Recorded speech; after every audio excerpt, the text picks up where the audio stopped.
tratar da história de fato de toda a humanidade, então nós não conseguiríamos um tempo suficiente para tratar disso tudo. Então vai ser um panorama da história desde o ano 1 depois de Cristo até onde nós estamos hoje. E o enfoque, como já dito, será no humanismo secular versus o Evangelho. O início da era cristã primitiva, ano 1 ao ano 476 depois de Cristo.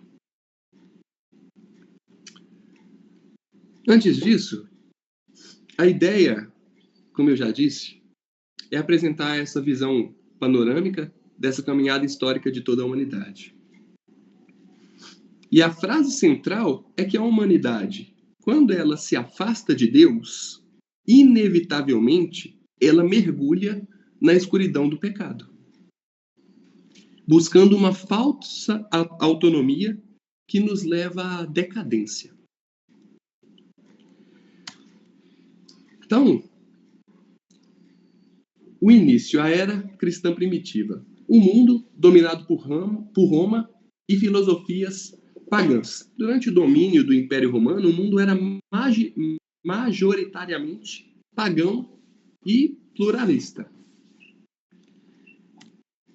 Mas nasceu o cristianismo, que surgiu como um movimento radical que proclama um único Deus verdadeiro e que a verdade não é relativa, mas em Jesus Cristo. João 14:6. Alguém pode fazer essa leitura para mim, por favor? João 14:6.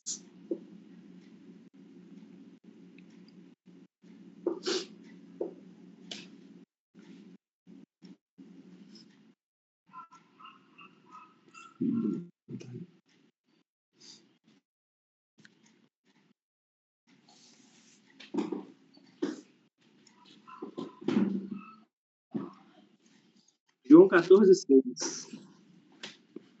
Respondeu-lhe Jesus: Eu sou o caminho, a verdade e a vida. Ninguém vem ao Pai senão por mim.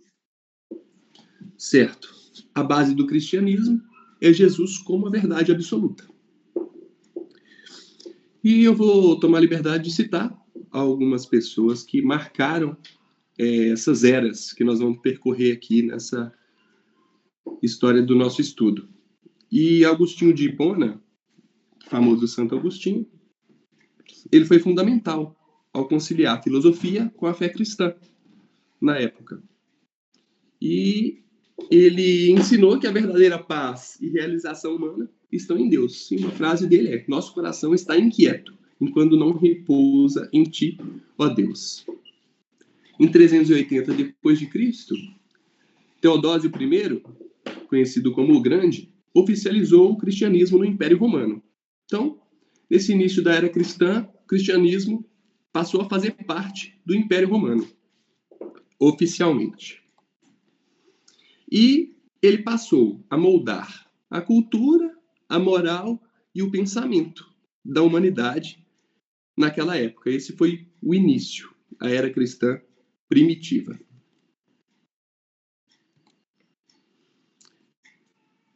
Entramos na Idade Média, teocentrismo, de 476 a 1453. Nesse período, Deus ele era o centro da vida social, política e intelectual. A igreja influenciava toda a sociedade. Tomás de Aquino, que foi um teólogo italiano, ele foi essencial a integrar a razão filosófica com a revelação bíblica. E, nesse sentido, a fé e a razão foram harmonizados. A moralidade, ela era orientada por mandamentos divinos, e a sociedade entendia a sua existência em relação a Deus. A sociedade era centrada em Deus, e a moral ela era baseada na Escritura. Só que aí começou a acontecer dentro da Igreja Católica alguns problemas advindos da natureza humana, que a gente já presenciou.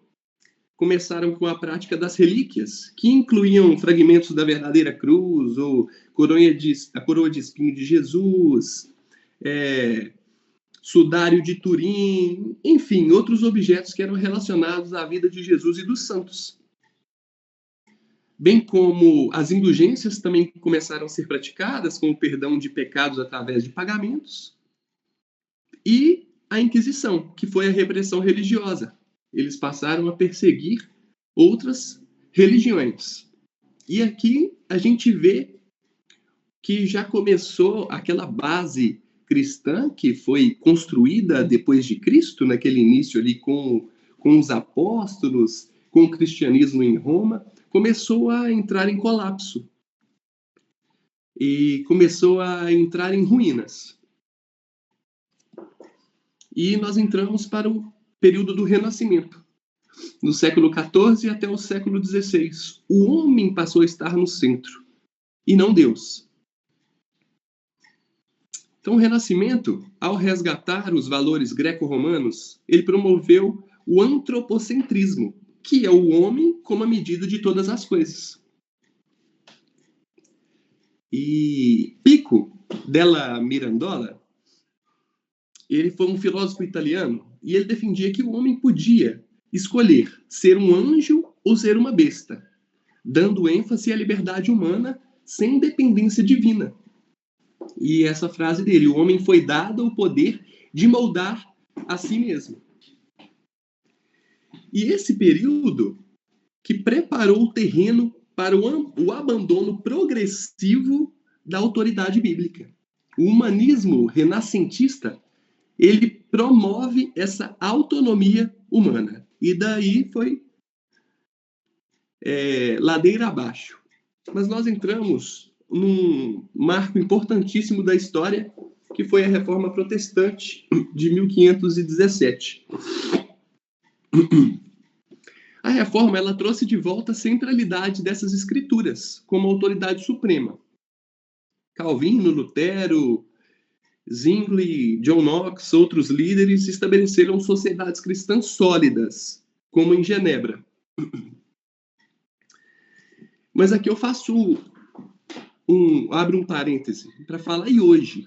Como que vocês que são estudiosos da Reforma, muito mais do que eu, como que hoje estão... como está a Europa hoje, na verdade, né? Como está a cidade de Genebra, que foi o berço ali da Reforma, que foi promulgado de fato a verdadeira verdade, né, para todos os povos possíveis. Como que aquele lugar que fez tanta diferença naquela época está hoje?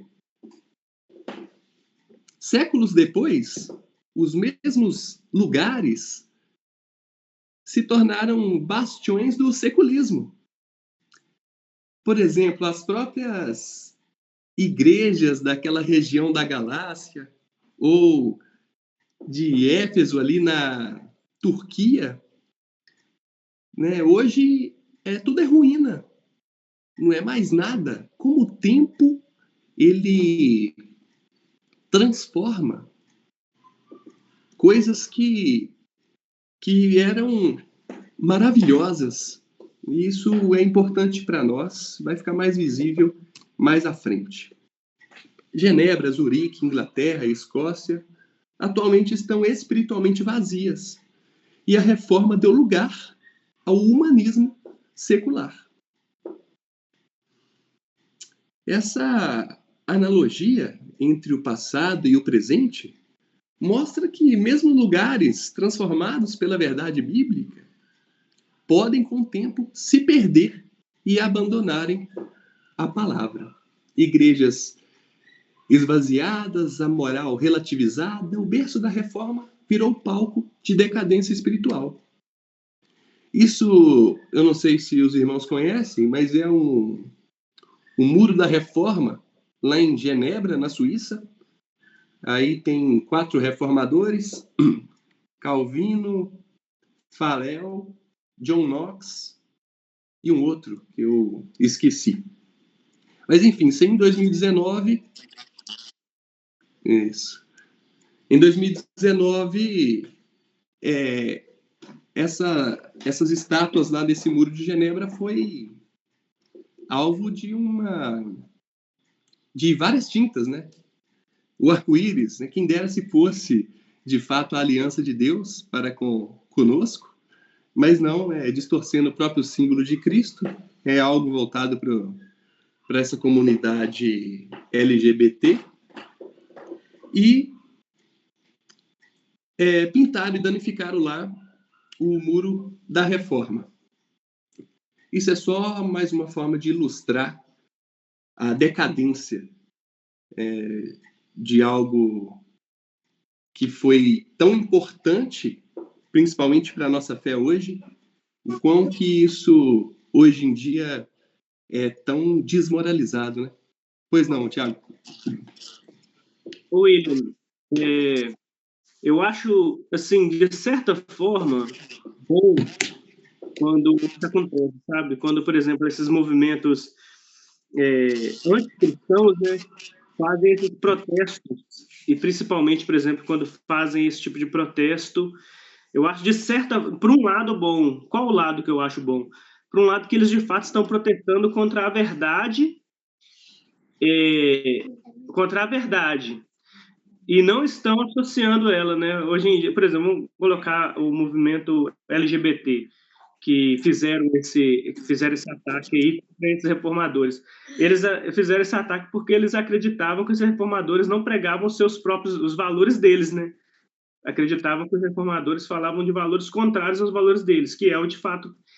E não estão dizendo assim, como hoje em dia, está muito pior, né? Isso aí está numa escalada gigantesca. Então, adentrando esse tipo de movimento dentro da igreja, dizendo que as pessoas, na verdade, defendiam os valores que eles têm. Então, exatamente, de certa forma, quando acontecem esses ataques, eu acho até bom, porque mostra que, de fato, há ali uma guerra mesmo, de valores, né? Sem dúvida, essas pessoas, elas têm que realmente se levantar contra a verdade, porque senão a verdade não é verdadeira, né? Irmão, e esse acontecido lá em Genebra, e esse secularismo pleno, ele é cíclico. A gente percebe que ele é cíclico. Ele é constante sempre. Você trouxe desde o início da fé cristã, apesar de não ter trazido em riqueza de detalhes diversos desvios que mostravam já o humanismo secular já naquela época, de certa forma, né? Mas é cíclico. A cada heresia nova, a cada avanço do cristianismo, cada propagação do evangelho alcançar um terreno maior no mundo, mais pessoas, ou um país receber as escrituras pós-reforma traduzidas na sua língua, a cada avanço do evangelho, por assim dizer, há novas heresias também sendo criadas, a nova forma do secularismo ser manifestado. E aí a gente vê isso no Salmo 14, né? A gente poderia falar que o humanismo secular já estava lá no Salmo 14. Na época de Davi, ele já via esses mesmos homens, claro, diferentes dentro dos seus aspectos, mas os seculares já, os secularistas já naquela época, que diziam no seu coração não a Deus. Não por dizer mesmo que Deus não existia. Essa ideia de que não há uma divindade, ela é ultramoderna e ridícula. Mas de, como você disse, desprezar mesmo o Deus. Você já era lá. E aí, em cada momento da história, isso vai voltando à tona, ou talvez tomando escalas maiores, ou talvez vindo de bocas diferentes, com bandeiras diferentes. É o LGBT. Agora é o liberalismo teológico. Mas isso, no primeiro século, era o arianismo, né?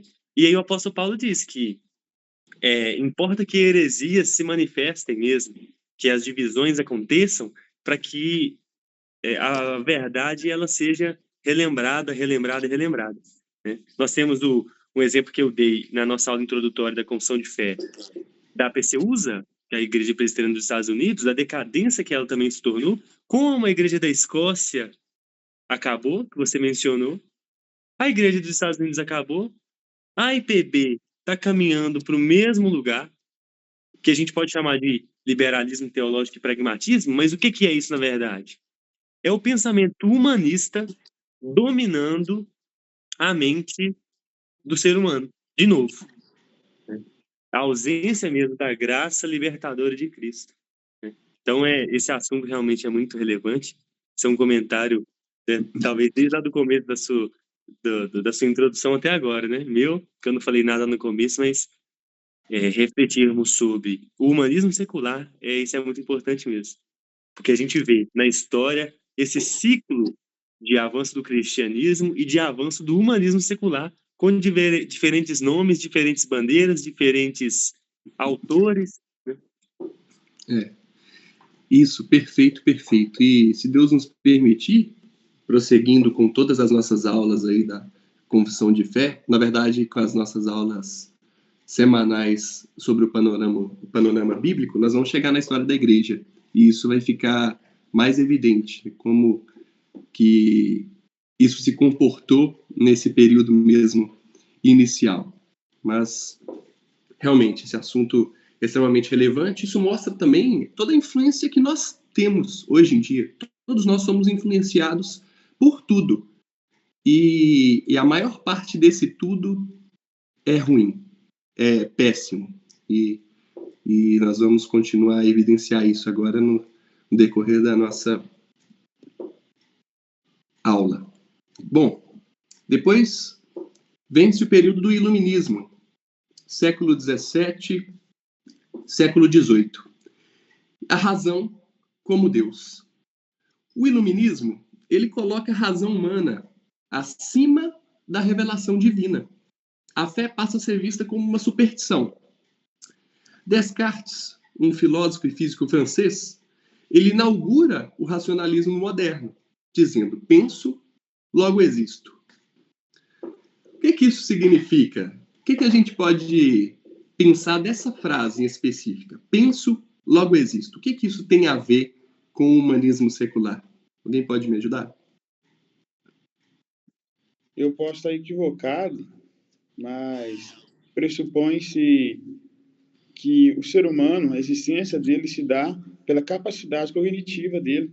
Porque o que difere a nossa existência de um animal leigo é que a capacidade de entender o mundo, de, por exemplo, criar filosofia, de outros animais como se não existissem, como fosse um objeto, já que eles não pensam. Exatamente, Gabriel. Aqui, penso, logo existo. A existência de mim mesmo, ela parte de mim mesmo, da minha própria razão, da minha própria ideia, do meu próprio pensamento. A gente olha para isso, a gente já vê um absurdo, né? Porque é o próprio Deus que nos dá a capacidade de raciocinar. Mas esse período do iluminismo, ele reflete exatamente isso, a razão como Deus. Rousseau, filósofo suíço, afirma a bondade natural do homem. Fala: o homem nasce bom. Quem o corrompe é a sociedade, são terceiros. Ele não é naturalmente pecador, como a Bíblia nos diz. Voltaire, escritor e historiador francês, que combatia abertamente o cristianismo naquela época. Ele era inimigo da fé cristã. E nesse período do iluminismo surge o racionalismo, que é essa corrente filosófica que defende que a razão é a principal fonte do conhecimento e da verdade. E que as ideias, elas são inatas e não precisam de experiência para serem conhecidas. Surge também o deísmo, que é essa posição filosófica e religiosa que acredita na existência de um ser supremo, Deus, como um criador do universo, mas que esse Deus, ele não se envolve diretamente com o mundo ou com os seres humanos após a criação. O Deus é um mero espectador, na ideia do deísmo. E o naturalismo, que é a filosofia que afirma que a realidade ela é inteiramente natural e que nada existe além do mundo natural. Não existe um mundo espiritual. O que existe é somente o que está aqui. Tudo isso surgiu nesse período do Iluminismo, no qual a razão ela tomou conta, passou a ser o centro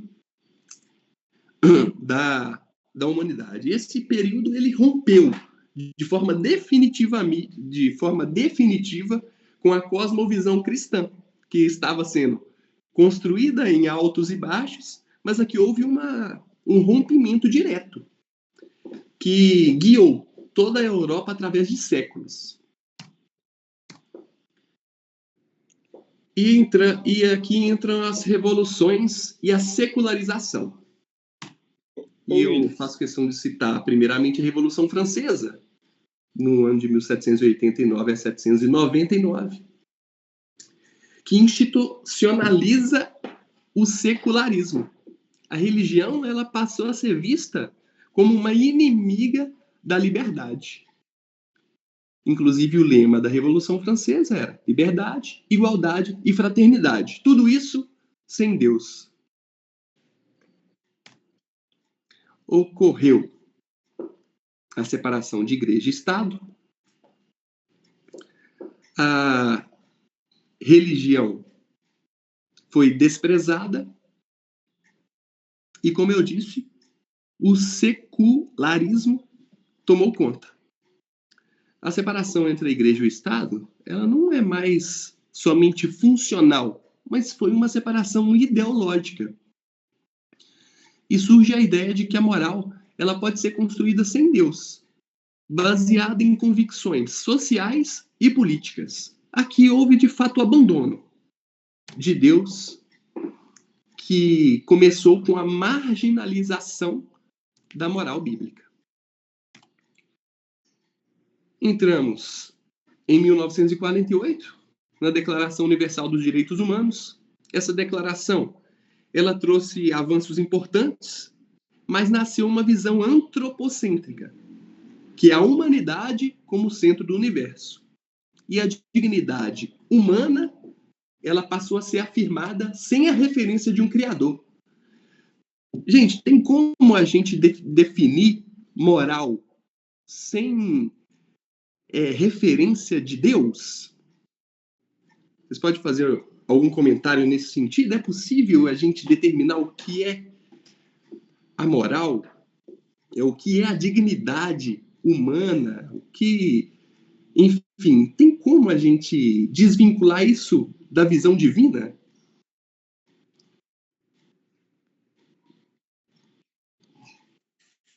Ô, William. Sim.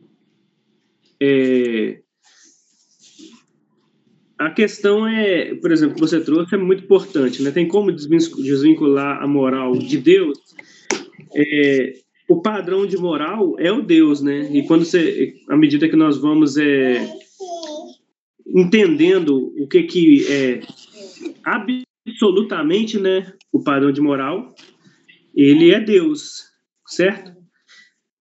E então, de onde é que viriam os conceitos de moral humanos que os humanos usam? Eles vêm de Deus, de Deus de maneira indireta, né? E aí então eles derivam de Deus. Então, se você exclui Deus da equação, você não tem o padrão de moral de origem, mas ainda permanece o padrão de moral seu que você já subtraiu de Deus. Então você começa a ser um padrão de moral, só que sem Deus. Só que você permanece com os valores dele em você, e você agora é o seu próprio padrão, né? É a única maneira, né? Exatamente, exatamente. A moral ela passa a ser subjetiva. Cada um passa a interpretar a moral de acordo com si mesmo. A liberdade passa a ser subjetiva, a igualdade passa a ser subjetiva, a justiça passa a ser subjetiva. Não vai existir um conceito próprio disso tudo. Cada um vai definir o que é bom, cada um vai definir o que é justo, segundo o seu próprio propósito, seu próprio desejo, sua própria emoção. Exato, Isso. esse é o ponto, irmão. Essa é uma ótima pergunta no campo da apologética contra o ateísmo. Quando a gente conversa com um materialista, um ateísta, e a gente entra no campo da discussão da moral. Vocês estão me ouvindo? Sim. E aí, quando a gente entra no campo da discussão da moral, nós vamos chegar no emocionalismo. Pergunta a pessoa, tá, por que matar um bebê de colo esfolado, um bebê decapitado é errado? Por que isso é errado? E as perguntas sempre serão recentes. Não, é porque a lei diz. Mas por que a lei diz? E se a lei disser, como dizem em diversos países, que não é errado, que isso é correto? Então, essa ideia, a ideia materialista, ela não consegue responder a perguntas relacionadas à moralidade com honestidade, porque se não há mesmo uma fonte de moral, como vocês disseram, objetiva, então tudo depende. E quando depende do homem, o problema está criado. Exatamente. E, enfim, essa Declaração Universal dos Direitos Humanos foi proclamada pela ONU após a Segunda Guerra. É base em dignidade, liberdade e igualdade humana, mas, como a gente já disse, sem referência divina. E os conceitos são absolutamente subjetivos. A liberdade vira licenciosidade para fazer o que quer, a igualdade vira nivelamento moral e a justiça vira ideologia. E aí a gente já sabe o que vai vir depois disso. O Wesley mesmo disse. É o materialismo. Século XIX surge. Materialismo, comunismo, ateísmo. Ô, William, esbarrando bastante no que o Wesley falou, né? A gente concordando, né, com ele, a gente vê que a questão moral, a questão moral, por exemplo, derivada de um conceito humano como base, ela é quase que uma hipocrisia, mas elas não enxergam a hipocrisia que é, né? Porque você não, ainda que haja um conceito moral que você deriva de você mesmo como base para esse conceito moral deve derivar de outra coisa, que não seja você, né? Não tem como você, por exemplo, basear o seu conceito moral. Você nasceu, por exemplo, você não nasceu com uma lei estipulada moralmente de acordo com as leis que regem a sociedade que você está, né? Você vai sendo amoldado, pelo menos os humanistas, né? De modo geral, vão sendo amoldados ao contexto de onde é que ele vive. E a partir daí ele pode elaborar o conceito moral e dizer o que é moral. E é por isso que, igual o Wesley falou, usou um exemplo muito bom. Por que matar um bebê é algo terrível? Porque, do conceito humanista, é porque é algo terrível se for o meu bebê, né? Se for o bebê do outro, não é algo horrível. Por exemplo, lá a maioria das pessoas de esquerda, pró-Palestina, defenderam que que o pessoal lá da faixa de Gaza fez, né, com o povo de Israel, né, naquele ataque o mais recente. E defenderam pró-Palestina, pró o que eles fizeram, né? E a hipocrisia é que aí eles são contra Israel utilizar dos seus recursos para poder combater os terroristas, né? Então, ou seja, o ponto central da discussão de se há uma moral, de onde é que vem a moral, eu acho que nem é muito da onde ela vem, mas se o conceito dela é absoluto ou não, entendeu? Porque se ele, não interessa de onde ele vem, mas a origem dele, se for de Deus, é absoluta. Agora, se for humano, ela não é absoluta. E isso que eu acho que é um conceito mais importante, sabe? Não sei se deu para entender. Sim. no contexto jurídico, tem uma mera explicação de onde vêm esses parâmetros sociais de moral. E chama-se o princípio do direito humano. Direito humanismo, salvo engano.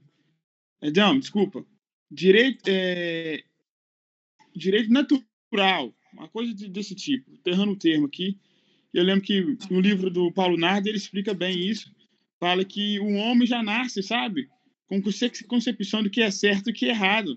É o homem natural, o direito natural.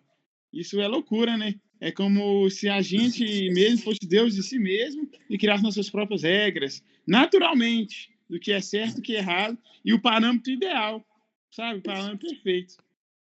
Exatamente. E é dentro disso que o Tiago reforçou, vai existir uma influência. Ou boa ou é ruim. Sendo boa, ela é absoluta. Né? E sendo ruim, também absoluta, né? No sentido negativo da nossa própria natureza e de toda a influência do humanismo secular. E a gente correr por toda essa história para a gente conseguir ver todo o nosso passado, o que nos influencia até hoje, por que a gente está onde a gente está, o que ocasionou isso? A gente está no ponto em que estamos. Então é importante a gente conhecer, mesmo que de forma breve, todo o contexto histórico, para a gente não repeti-lo, pelo menos esforçar para que não possamos repetir essa história ruim que nos assombra até os dias de hoje. Então, surgindo o materialismo, o comunismo e o ateísmo. E a gente não pode deixar de falar sobre a ideia de Marx, filósofo e economista alemão, que ele vê a religião como uma alienação. E ele defende a ideia de que a religião ela pode funcionar como uma forma de consolação. Um ópio que adormece a consciência das pessoas, impedindo-as de perceber e lutar contra as injustiças e as dificuldades da vida. É uma coisa para a pessoa se sentir melhor, consolada. É uma esperança. E essa frase, frequentemente associada a Karl Marx, sugere que essa religião pode ser utilizada como um instrumento de controle social, afastando as pessoas das questões mais profundas e urgentes da sociedade. Dentro disso, a gente também pode falar de Darwin, que diz que o homem é apenas um animal evoluído. Ele era um naturalista e geólogo britânico, e ele retira o homem da imagem de Deus e o coloca como um produto do acaso biológico. E a gente estuda muito Darwin na escola, né? Teoria da evolução, isso acaba sendo introduzido nos primórdios da nossa vida mesmo, nas instituições de ensino no qual a gente faz parte aqui no Brasil, né? Vamos falar também de Nietzsche, de forma breve. Ele afirma: Deus está morto. É um filósofo alemão e ele celebra a morte de Deus como uma libertação, como uma liberação. Mas ele reconhece o vazio que existe com essa morte de Deus. Enfim, surge o humanismo ateu. O niilismo. Niilismo, que é a corrente filosófica que nega ou questiona o valor, o significado ou o propósito da vida, da moralidade, da verdade, da existência. É uma corrente que não está nem aí. Não está nem aí para o significado dessas coisas importantes. E o mundo passa a construir seus valores com base em ideologias ateias, eliminando a espiritualidade da vida pública. Luta de classes, a rejeição do transcendental, tudo acaba ficando muito raso, subjetivista, materialista, enfim. E, no século XX, o humanismo secular ele é oficialmente declarado De que forma? O Manifesto Humanista, 1 e 2, de 33 e de 73, declaram que a moralidade deve ser autônoma, sem Deus. E aí surge esse cidadão aqui, Sartre, filósofo e escritor francês, e ele pregava que a liberdade absoluta deve existir, mesmo que isso signifique negar qualquer essência humana fixa. E aí a liberdade, a libertinagem foi escancarada como uma ideia. O homem está condenado a ser livre. Inclusive, esse cara aqui, Sartre, ele fez dupla intelectual e amorosa com Simone de Beauvoir, que foi uma escritora francesa aí que é que é o ícone do feminismo. E eles mantinham um relacionamento cheio de traições, libertinagem sexual, pedofilia, a ponto de uma das abusadas dele e da companheira dele, Simone de Beauvoir, se suicidar. Existe um livro sobre essa história deles. Relações Perigosas, o nome, salvo engano. Depois eu passo para vocês. É bem triste. Existe um livro que trata mais desse assunto. Nós ainda vamos falar um pouco mais sobre o feminismo de forma breve adiante. Então, Sartre, ele defendia essa liberdade absoluta. Fala que, na verdade, Deus é um freio. É um freio e nós temos que ser como animais mesmo, seguir o nosso instinto e nossos próprios desejos. Freud, médico austríaco, associa a moral cristã à repressão e à culpa, incentivando a liberação dos instintos. E qual que é o resultado disso? Decadência moral, crise de identidade, relativismo, enfim. A moral, ela é repressiva, segundo Freud. E o desejo deve ser liberado. A gente tem que fazer mesmo o que a gente quiser. E por isso que eu falo que no século XX o humanismo secular foi declarado. Porque aqui, de fato, Deus permitiu que a humanidade, boa parte dela, acredito que existiu naquela época assim, remanescentes, mas que elas fossem entregues ao seu próprio pecado. E isso é o que há de mais triste, né? Enfim, com o avanço do feminismo e o colapso da família, surge durante esse período. Volto a citar Simone de Beauvoir, que diz que ninguém nasce mulher, torna-se mulher, relativizando o que é ser mulher. E o feminismo moderno abandona a ideia bíblica de complementariedade entre o homem e uma mulher, na visão de que um complementa o outro. Não, aqui banaliza tudo. O feminismo acaba destruindo a ideia de família, que é a base, inclusive, da ideia cristã. E assim, quando você traz essa fala da Simone de Beauvoir, que ninguém nasce mulher, se torna mulher, meio que você abre margem para dizer que você pode ser qualquer coisa.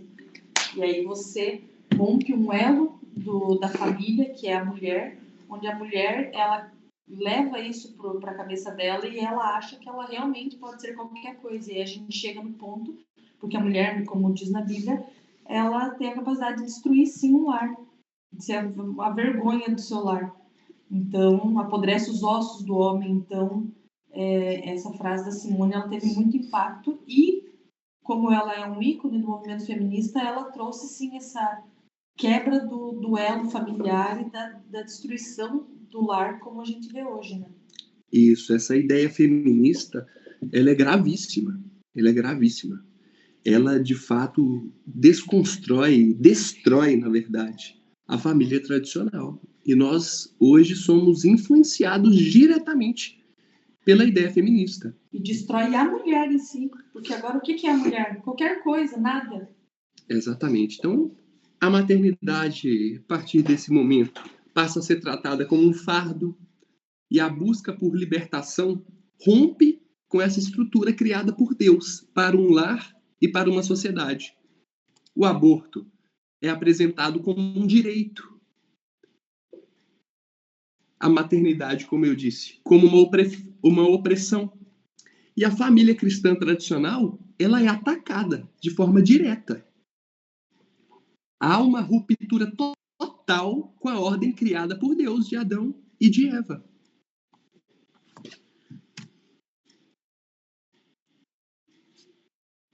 Ética secular e os novos direitos.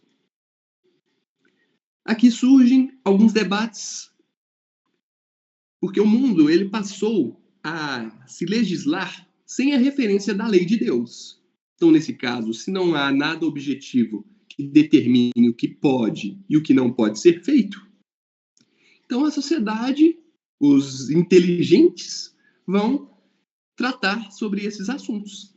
E aí surge debate sobre a vida humana, sobre o aborto, e aí passaram a relativizar a vida humana através do aborto. A eutanásia se tornam políticas públicas, ou seja, o homem agora é quem decide quem vai viver e quem vai morrer. Ideologia de gênero surge como uma identidade fluida, da mesma forma que a mulher não nasce mulher, ela se torna mulher. Todo mundo pode se tornar o que bem entender. Que a questão de gênero ela não está diretamente ligada à biologia, nem ao propósito divino. Então, cada um vira seu próprio Deus e decide o que é certo e o que é errado. Sem a base bíblica verdadeira, tudo é negociável e tudo passa a ser subjetivo. Irmão, Sim. eu acrescentaria aí, nessas discussões éticas modernas, algo que está muito em alta, né? Especialmente agora, com o Granconato falando na baboseira e vários cristãos se insurgiram contra isso. Nessas discussões modernas éticas, eu posso destacar a questão também do controle de natalidade, que é fruto do feminismo, fertilização in vitro, que está ligado também com o controle de natalidade e com o controle da vida humana, né? Discussões e até aplicações, a gente não sabe muito bem as implicações práticas disso, porque é muito dinheiro envolvido, né? Em outros países, outras nações e pesquisas, mas os estudos genéticos, né, também de modificação genética nesse sentido de controle de natalidade também, né? De fazer misturas genéticas, tudo visando a mesma coisa, controlar a própria vida, cumprir os meus próprios desejos, fazer o que eu quero, simplesmente, né? Só acrescentar algumas coisas que estão ligadas aí que me vieram à mente. Exato. Isso era chamado de planejamento familiar, né? As primeiras clínicas abortistas, elas não vieram com o nome de clínica abortista, né? Que é a Planned Parenthood, lá, sei lá o nome. Eles não vieram com, isso, nós somos uma clínica abortista. Nós somos uma clínica de planejamento familiar, onde você fazia todos esses tipos de controles, tanto de natalidade, aborto, e eles ganhavam com isso, né? Que os bebês que eles abortavam, eles vendiam os tecidos, né, e órgãos. Então, essa ideia diabólica já vem muito antes, lá na primeira onda do feminismo, enquanto as mulheres estavam lá queimando sutiã, elas já estavam pensando já no divórcio e no controle de natalidade, que é exatamente isso, planejamento familiar. Mas aí que tá, isso é interessante, porque tudo isso que a gente falou tem um nome socialmente aceitável, né? É bonitinho, né? Planejamento familiar, até parece que é uma coisa boa. Isso para hoje também, para o controle de natalidade do casal pós-moderno. O próprio Granconato, ele afirma o seguinte: não é pecado o casal evitar ter filhos, se isso for necessário. Ele traz isso como uma necessidade, né? Financeira. Ele coloca o financeiro sobre a vida, mas tudo com um nome bonitinho. Não, né? O direito ao aborto, na verdade, é uma proteção do direito da mulher. E Mas, quando, na verdade, homicídio. isso as pessoas acham que é isso, né? E acham também, é um controle por necessidade, mas, na verdade, isso é um holocausto moderno, né? Porque isso é eugenia. A ideia já era de eugenia, né? Lá atrás. Separação de raças. Aí evitar ter filhos, porque por questão financeira, ao invés de ser um pecado de desobediência à lei de Deus e uma clara manifestação de descrença na provisão e na providência divina, agora não, virou a mesma coisa. Controle, planejamento familiar também. Né? Virou agora empatia. O nome, empatia, é um nome que pode se dar para qualquer uma dessas coisas. Tudo agora é empatia. Por quê? Eu vou colocar o meu filho num lugar ruim desse mundo? Eu não. Então, eu ainda sou como intelectualmente superior e bondoso. Olha como eu sou bom. Olha como eu quero proteger o meu filho de viver num mundo triste. Então é pro bem dele. Olha como eu sou empático. E isso tudo para esconder a ideia que eu estou, na verdade, impedindo o meu filho de viver. É só um exemplo específico que eu estou dando, junto com o aborto, mas tudo, a eutanásia, ela vai ter um outro nome bonitinho, né? Todas essas coisas aí que o William trouxe, elas virão com um verniz bem charmoso, bem gostosinho, bem agradável. Dá vontade de abraçar, né? Dá vontade de abraçar.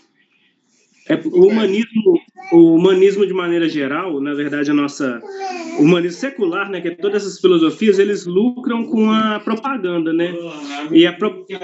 Só um minuto, irmão.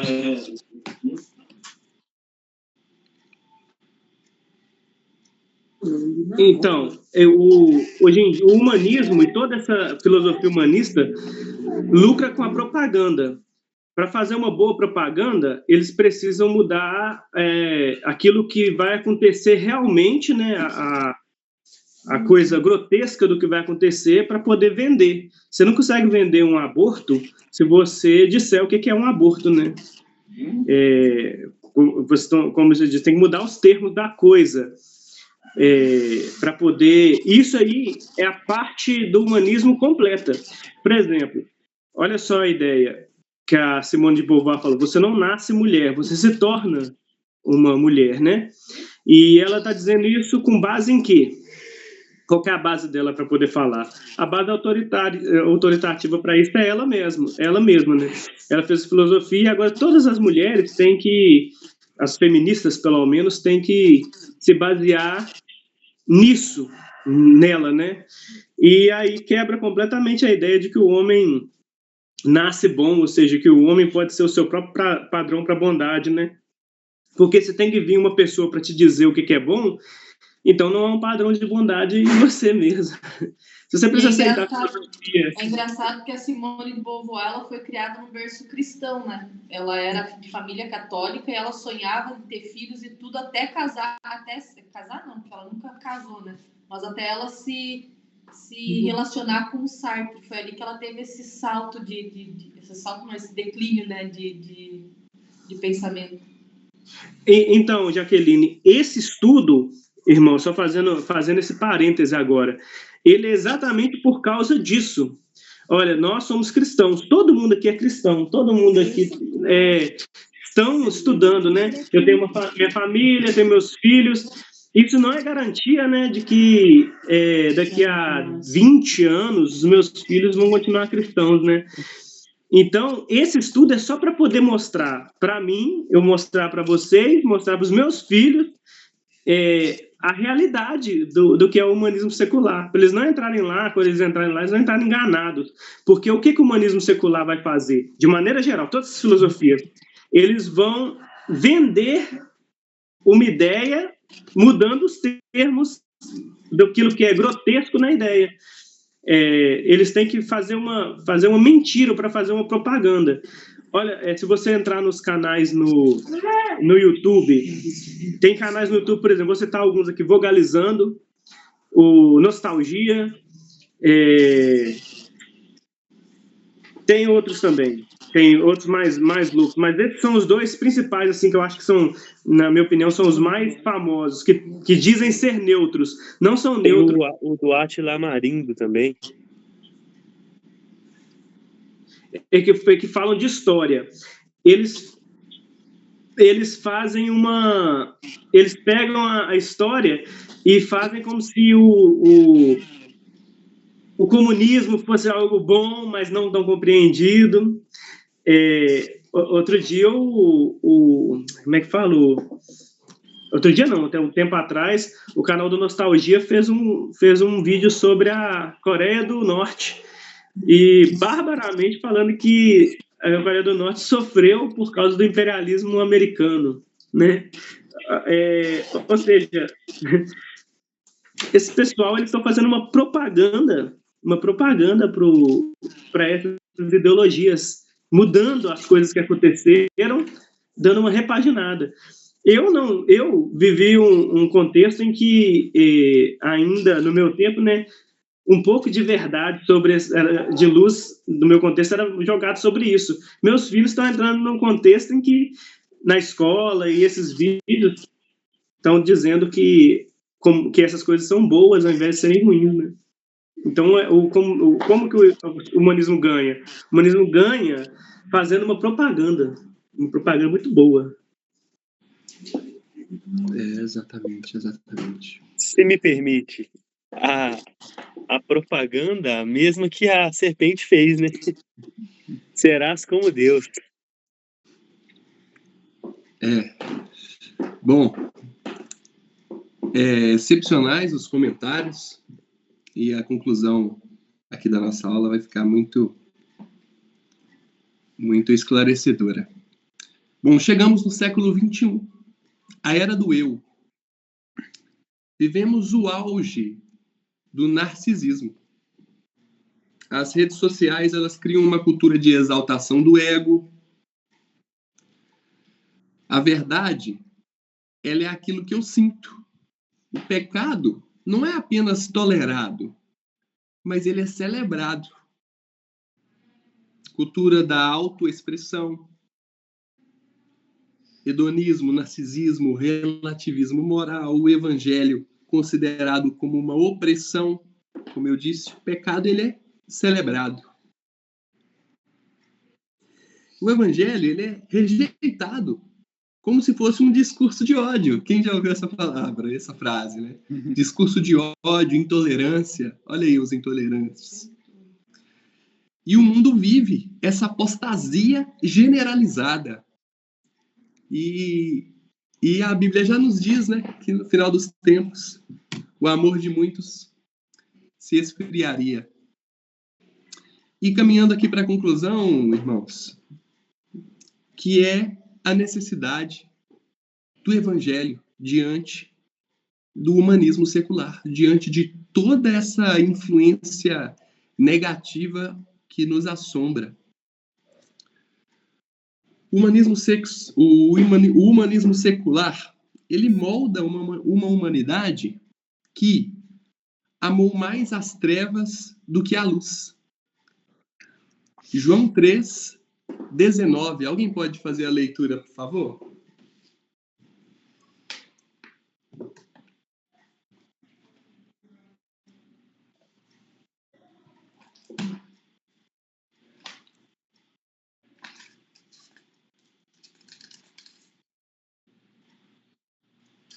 O julgamento é esse, que a luz veio ao mundo e os homens amaram mais as trevas do que a luz, porque as suas obras eram más. A humanidade, ela ama mais as trevas do que a luz. O humanismo secular, ele nos mostra como o pecado, disfarçado de progresso, levou o homem a construir uma torre de Babel moderna, tecnológica, científica, mas vazia de Deus e repleta de desespero. O humanismo secular prometeu liberdade, mas entregou desespero. A história mostra o fracasso do homem longe de Deus. Longe de Deus, o homem ele se perde. Alguém pode ler para mim agora Colossenses 2, versículo 8?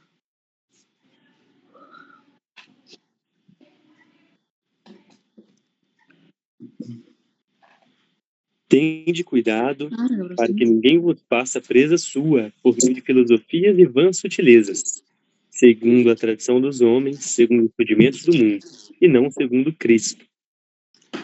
Exatamente. Filosofias e vãs sutilezas que influenciam os homens, que já influenciavam os homens, como Wesley mesmo disse. Lá, o apóstolo Paulo já tratava sobre isso. E o humanismo secular, ele prometeu autonomia e progresso, mas gerou confusão, desespero, injustiça e morte. Alguém lê para mim 2 Pedro 2,19.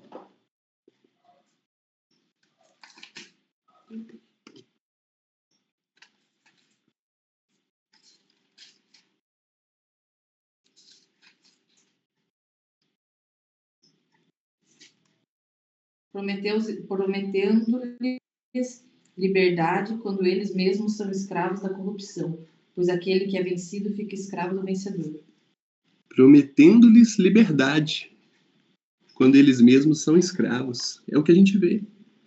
Todos, ao longo dessa história, nos prometeram isso, liberdade.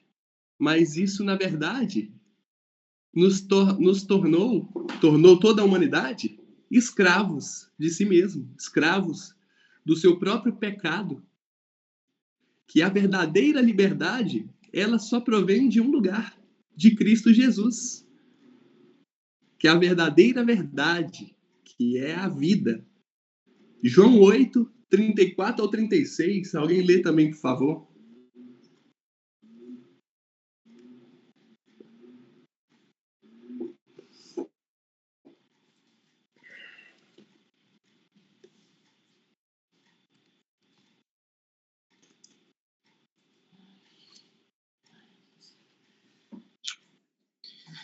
Replicou-lhe Jesus: em verdade vos digo, todo o que comete pecado é escravo do pecado. O escravo não fica para sempre, não fica sempre... É esse texto? João 8? Isso, até o 36, por favor. Isso. O escravo não fica sempre na casa, o filho sim, para sempre. Se pois, o filho vos libertar, verdadeiramente sereis livres. Exatamente o que a gente acabou de falar, de conversar. Né? Todos, o humanismo secular, ele é a evidência da escravatura do pecado. Mas somente Cristo é capaz de nos libertar verdadeiramente. Então, que possamos, irmãos, abandonar os falsos deuses do ego, do prazer, da ideologia, que a igreja, nossa, a igreja de Cristo, possa pregar com coragem. O mundo não precisa mais de autonomia. O mundo não sabe o que é melhor para eles. O mundo precisa de arrependimento. O mundo precisa de Jesus. E eu gostaria que fizesse a leitura do último texto bíblico aqui, Malaquias 3, 6 e 7. Os irmãos me ajudam aí, por gentileza.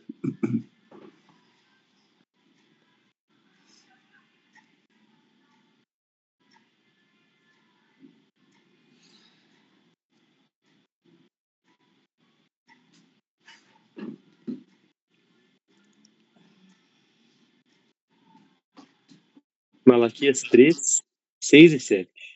Isso. Porque eu, Senhor, não mudo. Por isso vós, os filhos de Jacó, não sois consumidos. Desde os dias de vossos pais, os desviaste dos meus estatutos e não os guardaste. Tornai-vos para mim, e eu me tornarei para vós, diz o Senhor dos Exércitos. Mas vós dizeis, em que havemos de tornar? Em que havemos de tornar? Meus irmãos, que voltemos à cruz. O mundo precisa, como eu já disse, de arrependimento. O mundo precisa da palavra. E a igreja não pode se calar. A esperança da humanidade não está em novas ideias, mas em uma velha verdade. O Evangelho de Jesus Cristo. Apenas Cristo é o caminho, a verdade e a vida. Tá, mas e aí? O que então que é esse Evangelho que a humanidade secular precisa? Aí nós vamos descobrir na próxima aula.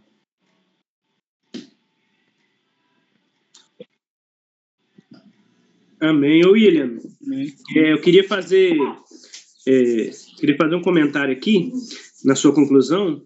Então, concluindo dessa maneira, nós percebemos que, na verdade, que Deus está dizendo o tempo todo nesses textos é que existe uma verdade, aí você foi mais a fundo e mostrou que Jesus Cristo estava dizendo que ele era a verdade, e que essa verdade, que é Jesus, libertaria, né, as pessoas da sua própria escravidão.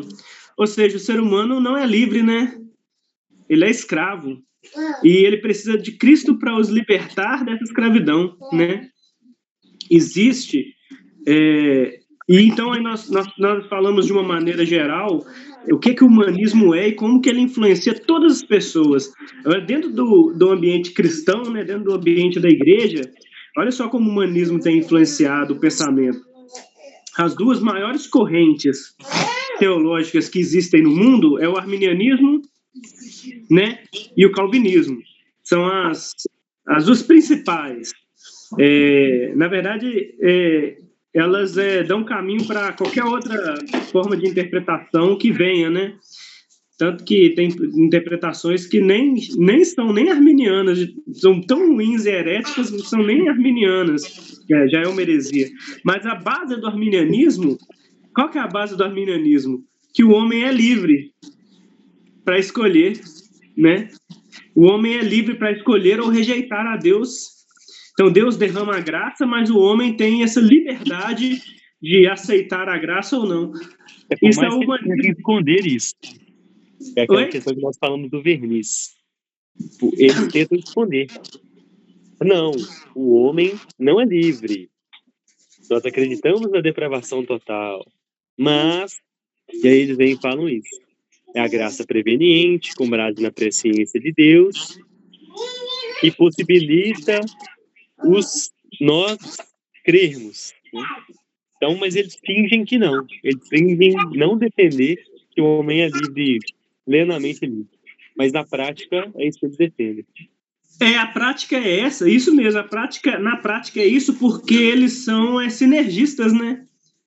Sinergistas. Eles cooperam em um grau mínimo ou máximo, qualquer que seja o grau que algum arminiano ou outro defenda, eles cooperam para a salvação. E para isso eles precisam ser livres daquele que... Se eles precisam cooperar, eles precisam exercer isso livres, né?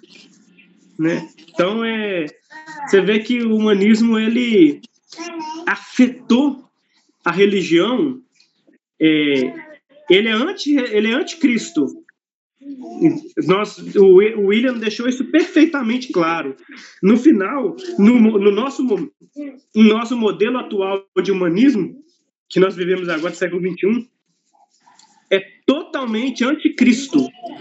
Os seus filósofos que são ateus, seus filósofos pregam a não existência moral de Deus, de nada religioso, e pregam que, na verdade, a religião ela é ruim, porque ela só oferece só uma droga, né? Que é isso que o Karl Marx vai dizer, um ópio, uma droga que vai te inebriar seus sentidos. Então, esse humanismo atual, ele é isso, ele é ateu, e ele influenciou o cristianismo, a maneira de interpretação, que é o arminianismo, né? Ou melhor, o sinergismo, de maneira geral. Todas as religiões sinergistas são humanistas seculares, plenas. Né? É verdade. E eu até coloquei em Marcos 8:36 aí no slide. Pois que aproveita o homem ganhar o mundo inteiro e perder a sua alma? Todos esses homens, no decorrer de toda essa história, buscando a liberdade, buscando ganhar o mundo inteiro, buscando, sem saber, né, na verdade, conscientemente, por causa de seu próprio coração, buscando o pecado, serem escravos do pecado. E do que isso tudo adianta, né? Se no final a alma será perdida. Então, esse humanismo secular que começou lá no início e ainda não vai acabar aqui, isso ainda vai continuar, e eu ouso a dizer que ainda vai piorar, né, para que a palavra seja cumprida. Mas nós, como cristãos, temos o nosso dever de alertar os outros, de promulgar o verdadeiro evangelho, esse que vai ficar mais claro ainda nas nossas mentes na próxima aula. Alguém tem mais algum comentário, meus irmãos?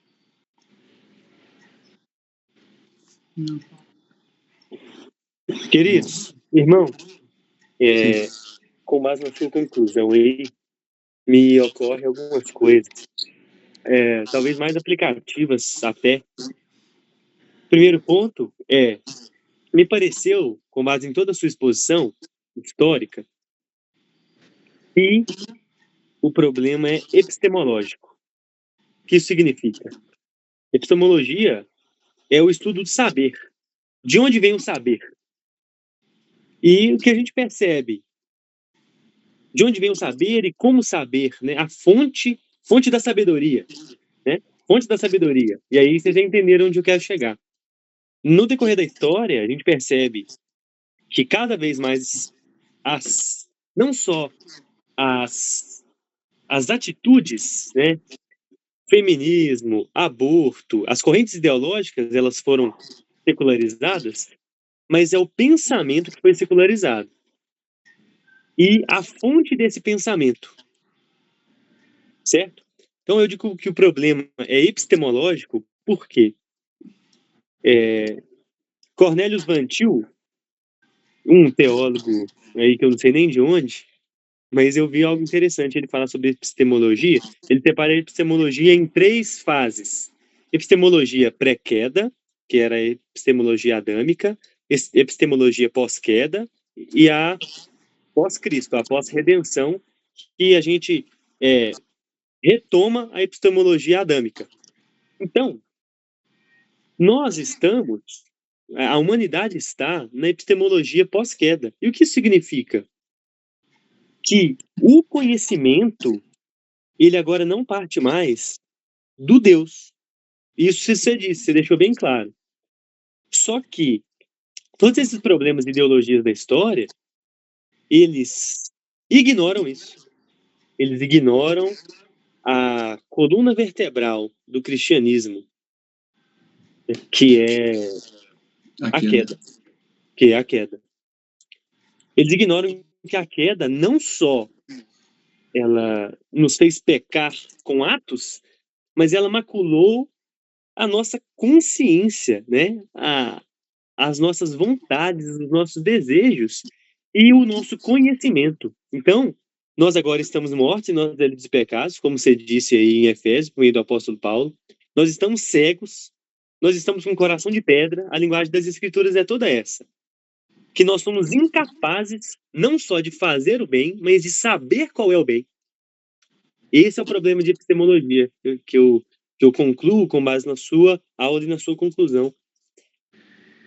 Quando ignoramos as consequências da queda na origem do conhecimento, nós entramos nesse mar de porcariada aí. Porque o problema é esse. De onde vem o conhecimento? O conhecimento vem de mim. O conhecimento não vem mais do Deus. E nem que se eu quisesse, porque concluir isso também não me torna conhecedor do conhecimento.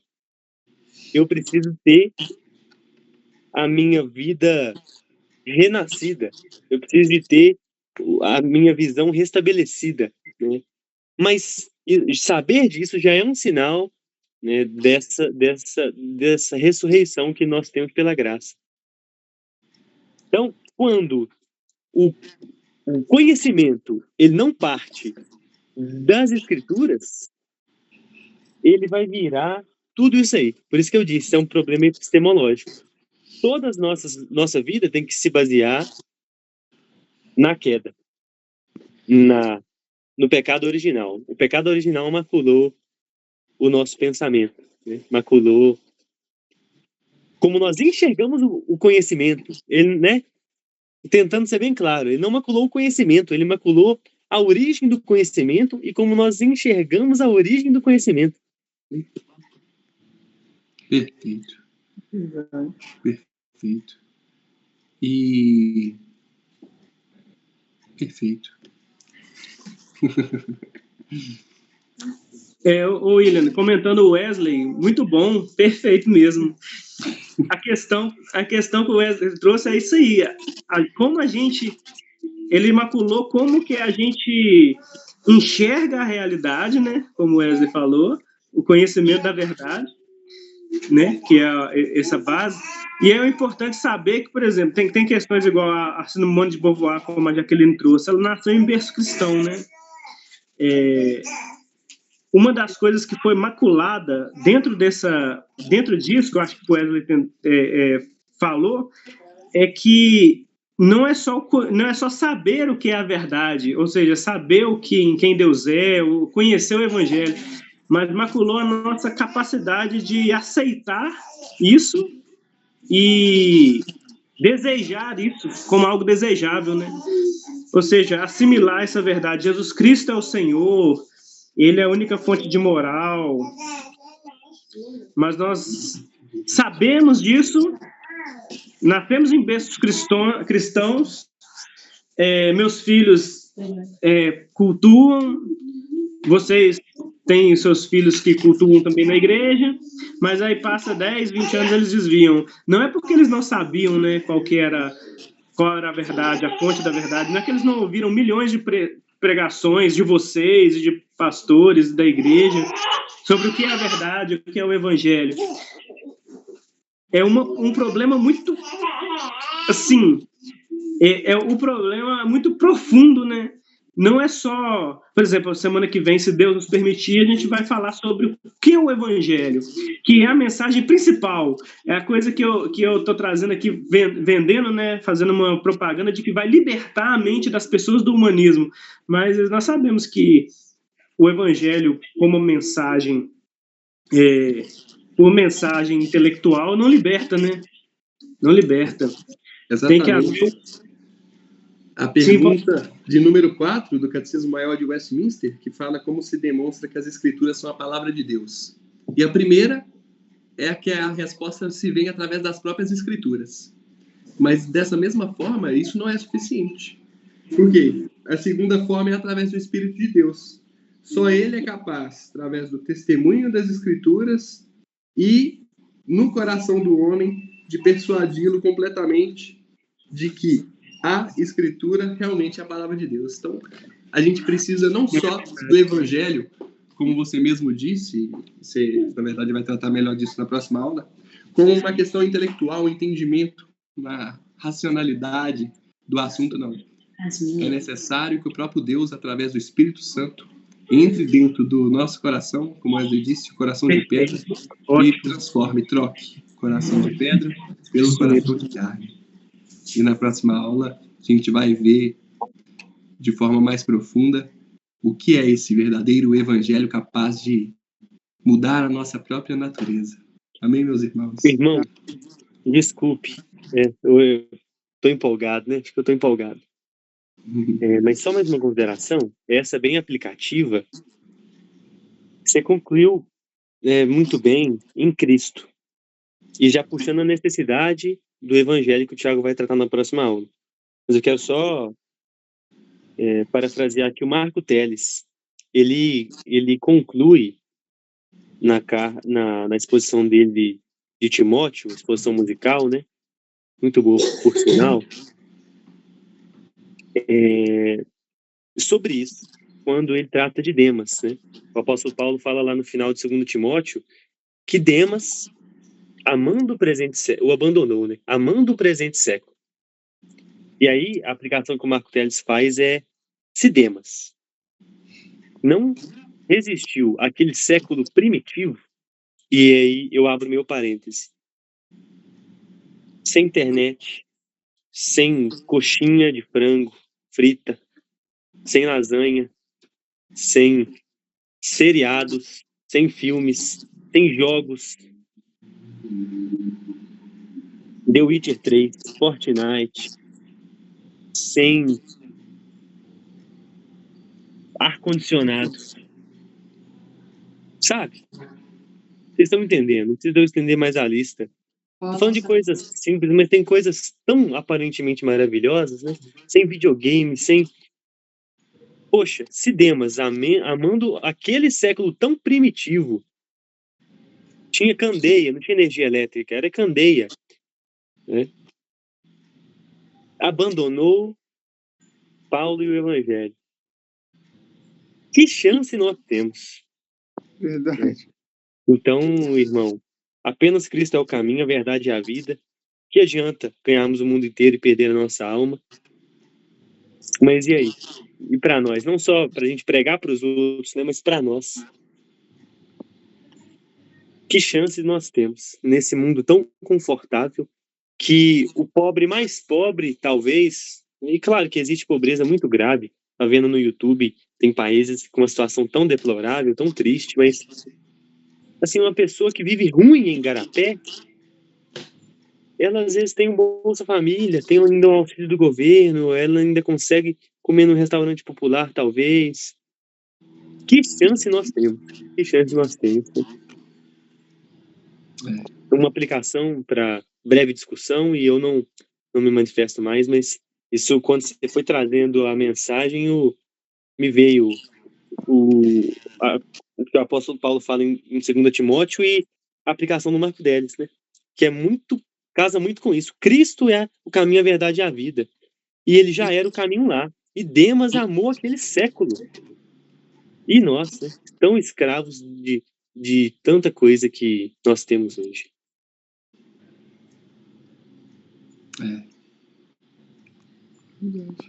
Amém, meus irmãos.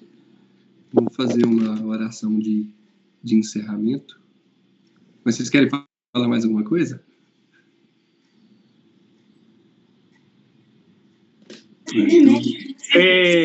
Eu vou só comentar aqui que o Wesley falou. Isso aí é uma...